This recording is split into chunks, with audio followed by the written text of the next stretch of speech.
नमस्कार विद्यार्थी मित्रांनो, या व्हिडिओमध्ये जे प्रश्न पोलीस भरतीमध्ये, तलाठी भरतीमध्ये, वनरक्षक भरतीमध्ये वारंवार विचारले गेलेले आहेत तेच प्रश्न आपण पाहणार आहोत। त्यामुळे व्हिडिओ प्रामाणिकपणे शेवटपर्यंत पहा।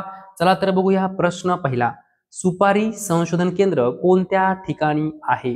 तर श्रीवर्धन या ठिकाणी सुपारी संशोधन केंद्र आहे। श्रीवर्धन कोणत्या जिल्ह्यात आहे? तर रायगड जिल्ह्यामध्ये श्रीवर्धन आहे। पुढचा प्रश्न पहा। काजू संशोधन केंद्र कोणत्या ठिकाणी आहे?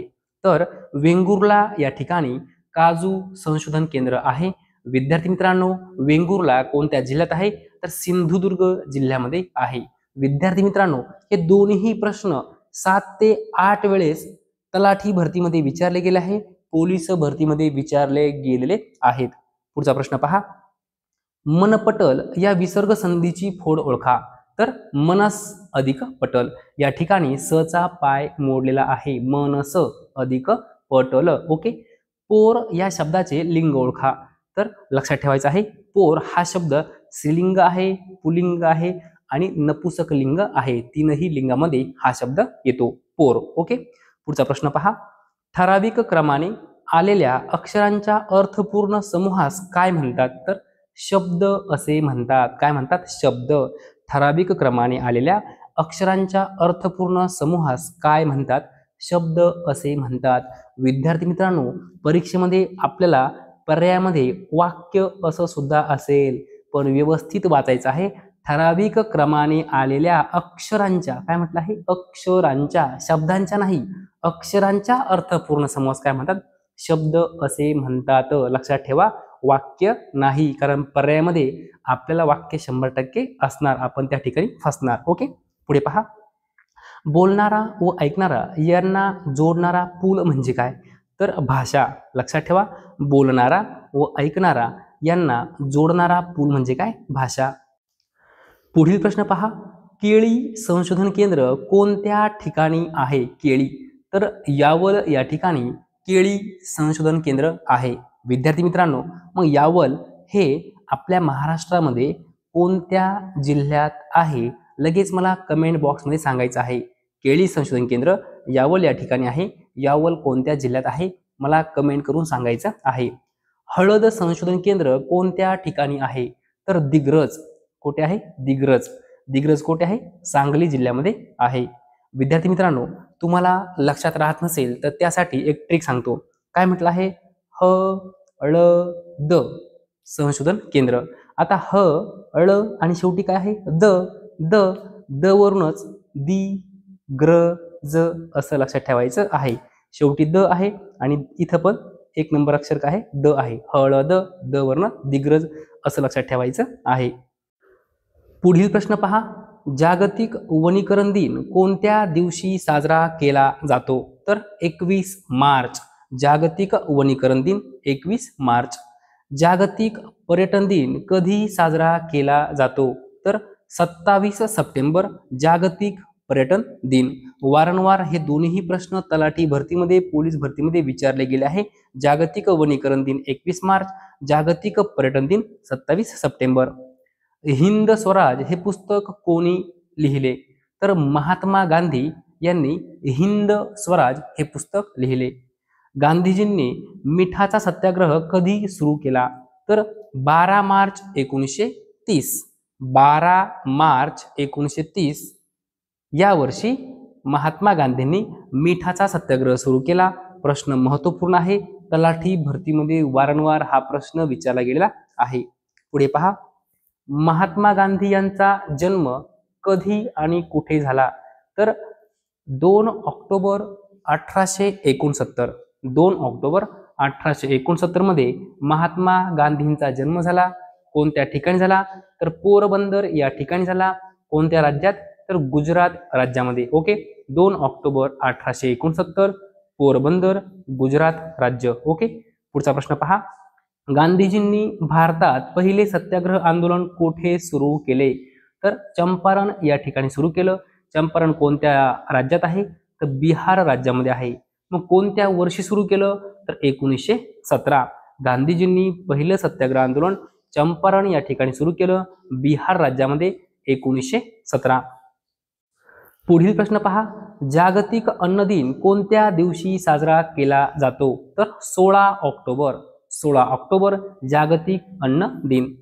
जागतिक मानवाधिकार दिन कोणत्या दिवशी साजरा केला जातो?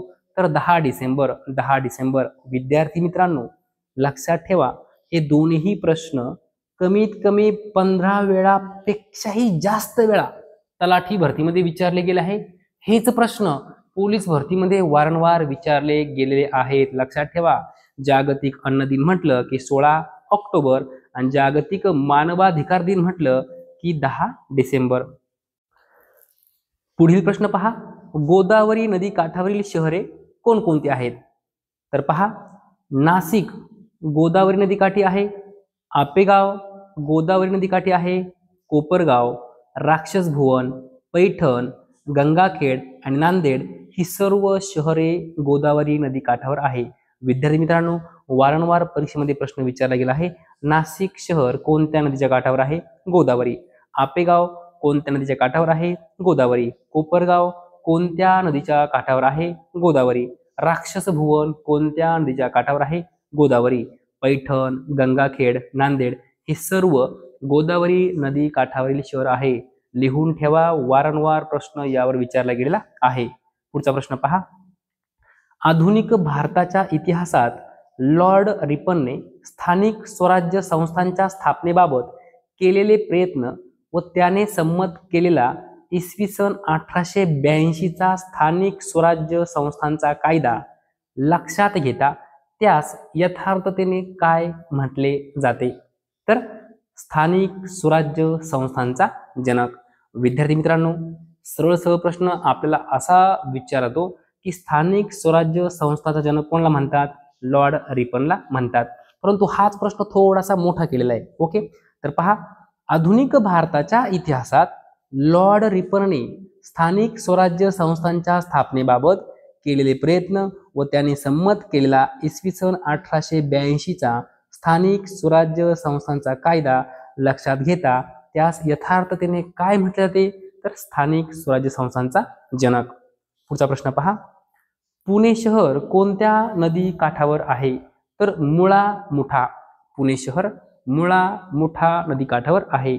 भारताचे शेवटचे गव्हर्नर जनरल कोण होते? तर सी राजगोपालचारी हे भारताचे शेवटचे गव्हर्नर जनरल होते. पुढील प्रश्न पहा, कोणत्या प्राचीन भारतीय राजघराण्याने स्थानिक स्वराज्य संस्थांना विशेष उत्तेजन दिले होते? तर चोल. लक्षात ठेवा, कोणत्या प्राचीन भारतीय राजघराण्याने स्थानिक स्वराज्य संस्थांना विशेष उत्तेजन दिले होते? तर चोल. पुढे पहा, मराठीमध्ये लिंगानुसार बदलणारी सर्वनामे किती आहेत? तर 3 आहेत. किती आहेत? 3.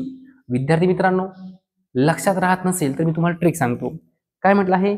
मराठीमध्ये लिंगानुसार बदलणारी. लिंग. आता लिंग या शब्दामध्ये पहिलं अक्षर काय आहे? ल आहे. आपण ल कसा लिहितो? असा लिहितो. तर काय करायचं आहे? असं लिहिताना ह्या ल ला थोडासा उभा करायचा. असा उभा पार्ट केला की बरोबर आपल्याला 3 सारखा अंक दिसतो. मग लक्षात ठेवायचं, लिंगानुसार बदलणारी किती आहे? 3. लिंग हा जो ल आहे, हा जो ल आहे, या ल ला थोडासा असा करून घ्यायचा, उभा करून घ्यायचा, बरोबर 3 सारखा अंक दिसतो. मग लिंगानुसार बदलणारी सर्वनामे किती आहेत? तर 3 आहेत, असं लक्षात ठेवायचं आहे. आता पहा, मराठीमध्ये वचनानुसार बदलणारी सर्वनामे किती आहेत? वचनानुसार तर 5 आहेत. किती आहेत? 5. लक्षात ठेवा, लिंगानुसार बदलणारी 3 आणि वचनानुसार बदलणारी 5. पुढील प्रश्न पहा, ब्राह्मो समाजाची स्थापना कोणी केली? तर राजाराम मोहन रॉय. तत्वबोधिनी सभा स्थापन कोणी केली? तर देवेंद्रनाथ टागोर. वारंवार तलाठी भरतीमध्ये प्रश्न विचारला गेलेला आहे. तत्वबोधिनी सभेची स्थापना कोणी केली? देवेंद्रनाथ टागोर. पुढील प्रश्न पहा, पंढरपूर शहर कोणत्या नदीच्या काठावर आहे? तर भीमा नदीच्या काठावर पंढरपूर शहर आहे. कोल्हापूर शहर कोणत्या नदीच्या काठावर आहे? तर पंचगंगा. लक्षात ठेवा, पंचगंगा नदीच्या काठावर कोल्हापूर शहर आहे आणि भीमा नदीच्या काठावर पंढरपूर शहर आहे. भीमा नदीच्या काठावर पंढरपूर शहर आणि पंचगंगा नदीच्या काठावर कोल्हापूर शहर. आदि ब्राह्मो समाज स्थापना कोणी केली? तर आदि ब्राह्मो समाज तर देवेंद्रनाथ टागोर. मानव धर्म सभेची स्थापना कोणी केली? तर दादोबा पांडुरंग तर्खडकर. मानव धर्म सभा दादोबा पांडुरंग तर्खडकर. विद्यार्थी मित्रांनो, अशा प्रकारे या व्हिडिओमध्ये जवळजवळ 30 प्रश्न आपण कव्हर केलेले आहेत. असे प्रश्न कव्हर केले आहेत जे प्रश्न वारंवार पोलीस भरती, तलाठी भरती, वनरक्षक भरतीमध्ये विचारले गेलेले आहेत. विद्यार्थी मित्रांनो, जर तुम्हाला हा व्हिडिओ आवडला असेल तर नक्की लाईक करा, शेअर करा, सबस्क्राईब करा. धन्यवाद.